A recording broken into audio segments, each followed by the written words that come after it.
بسم اللہ الرحمن الرحیم۔ محترم ناظرین، السلام علیکم۔ حضرت ایوب علیہ السلام حضرت اسحاق علیہ السلام کے پوتے اور ابراہیم بن یوسف علیہ السلام کے داماد تھے۔ خدا تعالیٰ نے انہیں نبوت کے منصب پر فائز کیا اور اپنی لامحدود نعمتوں سے بہرہ مند فرمایا۔ چنانچہ انہیں بہت سی بھیڑ بکریاں، سرسبز و شاداب زمینیں اور باغات کی نعمتوں سے نوازا گیا۔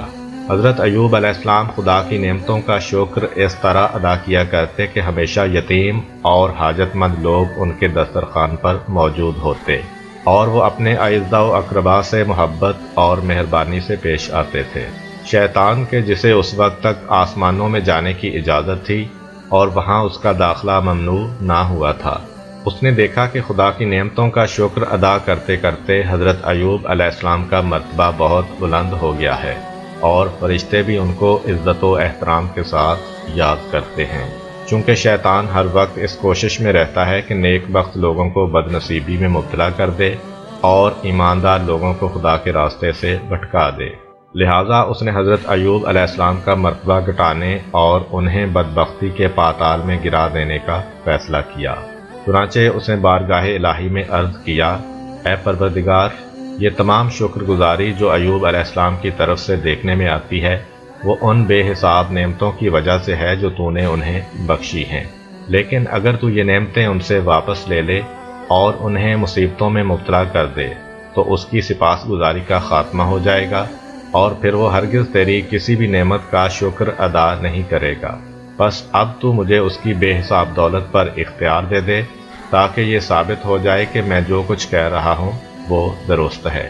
خدا تو اپنے بندوں کے تمام بھیدوں سے واقف ہے اور ان کے ظاہر و باطن کو بخوبی جانتا ہے، لہٰذا اس نے حضرت ایوب علیہ السلام کی ثابت قدمی اور ایمان کی پختگی کو دوسروں پر ظاہر کرنے کے لیے شیطان کی یہ بات منظور کر لی اور فرمایا، ہاں میں ایوب علیہ السلام کا مال و دولت اور اولاد تیرے اختیار میں دیتا ہوں اور تجھے ان چیزوں پر مسلط کرتا ہوں۔ تب شیطان زمین پر آیا اور اس نے حضرت ایوب علیہ السلام کا تمام مال و دولت تباہ و برباد کر دیا اور ان کے فرزندوں کو ہلاک کر دیا۔ جب حضرت ایوب علیہ السلام کو اپنے مال و دولت کی تباہی اور فرزندوں کی ہلاکت کی خبر ملی تو ان کی شکر گزاری میں اضافہ ہو گیا اور انہوں نے پہلے سے بھی کچھ بڑھ کر حمد و ثنا کی۔ شیطان نے کہا، خدایا، اب تو مجھے حضرت ایوب علیہ السلام کی زرخیز زمینوں اور بے شمار مویشیوں پر بھی مسلط کر دے تاکہ ان کی بے صبری ظاہر ہو جائے۔ اس پر خدا نے حضرت ایوب علیہ السلام کی تمام زمینیں اور مال مویشی شیطان کے اختیار میں دے دیے اور وہ سب کچھ اس کے ہاتھوں نیست و نابود ہو گیا، لیکن اس تباہی کی خبر سے حضرت ایوب علیہ السلام کے دل میں رتی بر اضطراب اور پریشانی پیدا نہ ہوئی، بلکہ ان کی شکر گزاری میں کچھ اور اضافہ ہو گیا۔ جب شیطان نے اپنے آپ کو شکست خوردہ اور عاجز پایا تو اس نے اپنا آخری حربہ آزمانے کے لیے خدا تعالیٰ سے درخواست کی کہ وہ حضرت ایوب علیہ السلام سے ان کی صحت و تندرستی چھین لے اور انہیں بیماری میں مبتلا کر دے تاکہ وہ بیماری کی تکلیف میں بے صبری کا مظاہرہ کریں اور ناشکرہ پن دکھائیں۔ چنانچہ حضرت ایوب علیہ السلام بیمار ہو گئے، تاہم اس مصیبت کو بھی انہوں نے دوسری مصیبتوں کی طرح برداشت کر لیا اور ان کے پائے ثبات میں کوئی لرزش نہ آئی۔ حضرت ایوب علیہ السلام کے فرزند چھن گئے تھے اور ناداری اور بیماری نے انہیں گھیر رکھا تھا۔ وہ دنیا پرست اور ظاہر بین لوگ کہ جو اصلی صورتحال سے بے خبر تھے، ان کا خیال تھا کہ حضرت ایوب علیہ السلام پر یہ تمام مصیبتیں ان کے گناہوں کی وجہ سے آئی ہیں اور وہ پروردگار عالم کے مقام قرب سے دور ہو گئے ہیں، حتیٰ کہ اپنے اس خیال کے تحت انہوں نے حضرت ایوب علیہ السلام سے ملنا جلنا بھی چھوڑ دیا تھا۔ حضرت ایوب علیہ السلام ان حالات سے مجبور ہو کر شہر سے چلے گئے اور بیابان کے ایک گوشے میں سکونت اختیار کر لی۔ وہ ایک انسان کے جو آخر تک ان کا وفادار رہا، وہ ان کی حبدار بیوی رحمہ تھیں، جو تکلیفیں اٹھا کر اور لوگوں کے گھروں میں ملازمت کر کے ان کے لیے کھانے پینے کا سامان مہیا کرتی رہیں۔ کئی سال اسی طرح گزر گئے، یہاں تک کہ حضرت ایوب علیہ السلام کے صبر اور استقامت نے شیطان کو بے بس کر دیا۔ تب اس نے ایک آواز لگائی، اس کے تمام چیلے اس کے گرد جمع ہو گئے اور اس کی پریشانی کا سبب پوچھنے لگے۔ شیطان نے کہا، اس خدا کے بندے نے مجھے ہرا دیا ہے اور مجھے خدا کے سامنے شرمندہ کر دیا ہے۔ اب میں نے تم لوگوں کو اس لیے بلایا ہے کہ اس معاملے میں میری رہنمائی اور مدد کرو۔ انہوں نے کہا، تم وہ حربے کیوں استعمال نہیں کرتے جو گزشتہ امتوں کو گمراہ کرنے کے لیے استعمال کرتے رہے ہو؟ اس نے کہا، میں نے حضرت ایوب علیہ السلام پر اپنے تمام مکر و فریب آزما لیے ہیں، لیکن وہ سب بیکار ثابت ہوئے ہیں۔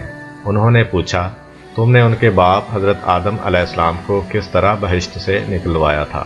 اس نے جواب دیا، ان کی بیوی کے ذریعے۔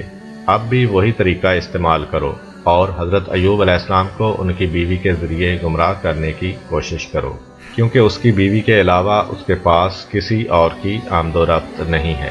شیطان نے یہ تجویز پسند کی اور فوراً ہی ایک آدمی کی شکل میں رحمہ کے پاس پہنچا۔ پھر اس کے دل میں وسوسے پیدا کرنے کے لیے کہنے لگا، تمام نعمتیں اور مال و دولت تمہارے ہاتھ سے جاتا رہا اور تم مصیبتوں میں مبتلا ہو گئے۔ تمہارا شوہر بھی مریض، کمزور اور بوڑھا ہے۔ میں نہیں سمجھتا کہ اب یہ تمہاری تکلیفیں اور مصیبتیں دور ہو جائیں گی۔ حضرت ایوب علیہ السلام کی بیوی نے اس کی یہ باتیں سن کر ایک آہ بھری۔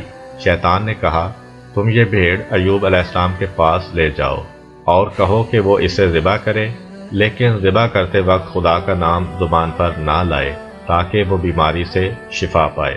رحمہ فوراً حضرت ایوب علیہ السلام کے پاس آ کر کہنے لگیں، اے ایوب، تمہارا خدا کب تک تمہیں عذاب میں مبتلا رکھے گا؟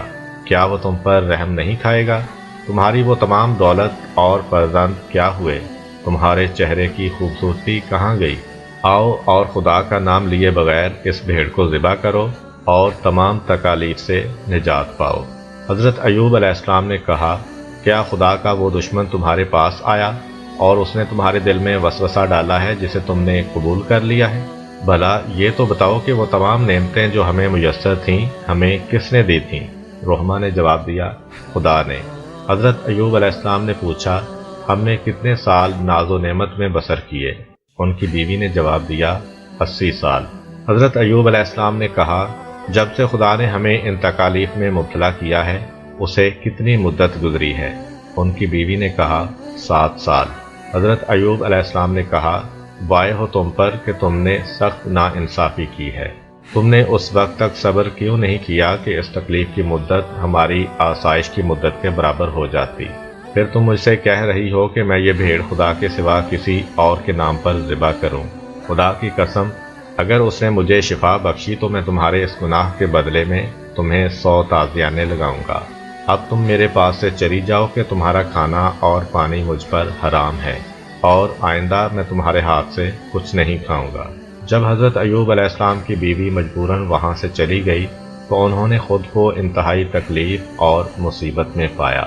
اس حال میں انہوں نے اپنی پیشانی خاک پر رکھی اور کہا، اے پروردگار، تنگی اور سختی نے مجھے گھیر لیا ہے، تو ارحم الراحمین ہے، اپنی رحمت کے دروازوں میں سے ایک دروازہ میرے لیے کھول دے اور مجھے نجات عطا کر دے۔ خدا نے ان کی دعا قبول کی اور ان کو وحی بھیجی کہ تم اپنا پاؤں زمین پر مارو۔ جب انہوں نے اپنا پاؤں زمین پر مارا تو وہاں پانی کا ایک چشمہ ابل پڑا۔ انہوں نے چشمے کے پانی میں غسل کیا تو ان کی تمام بیماریاں دور ہو گئیں اور ان کی شکل و شباہت پہلے کی سی ہو گئی۔ خدا نے ان کے صبر اور شکر گزاری کے بدلے میں ان کی دولت اور اولاد بھی انہیں لوٹا دی۔ اسی اثناء میں ان کی بیوی انہیں دیکھنے شہر سے وہاں آئی، لیکن اسے اپنا کمزور اور بیمار شوہر کہیں نظر نہ آیا۔ یہ صورتحال دیکھ کر اس کی آنکھوں میں آنسو آ گئے۔ وہاں اس نے ایک خوبصورت مرد کو دیکھا جو بہترین لباس میں موجود تھا، لیکن وہ اسے پہچان نہ پائی۔ اس نے اس شخص سے اپنے شوہر کے بارے میں پوچھنا بھی چاہا، لیکن حیا کی وجہ سے نہ پوچھ سکیں۔ تب حضرت ایوب علیہ السلام نے اسے مخاطب کرتے ہوئے کہا، اے عورت، تو یہاں کیا کرنے آئی ہے؟ اس نے جواب دیا، میں اپنے کمزور اور بیمار شوہر کو تلاش کر رہی ہوں جو اس بیابان میں پڑا رہتا تھا۔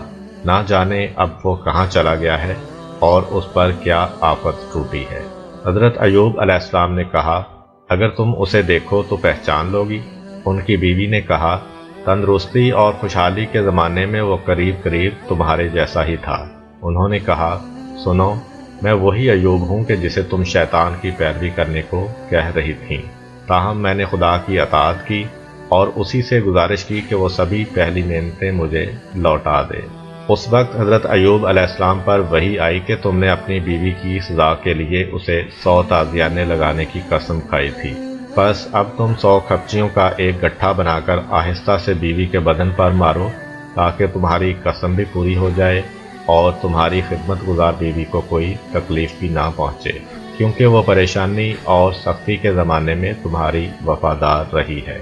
اس میں شک نہیں کہ خدا نے حضرت ایوب علیہ السلام کے صبر کے بدلے میں تمام کھوئی ہوئی نعمتیں انہیں لوٹا دیں اور پھر ان میں اتنا ہی اضافہ بھی کر دیا تاکہ یہ واقعہ روشن ضمیر اور عقل مند لوگوں کے لیے یادگار رہے، اور جب کبھی وہ مصائب اور مشکلات میں مبتلا ہوں تو صبر سے کام لیں اور خدا ہی سے نجات طلب کریں۔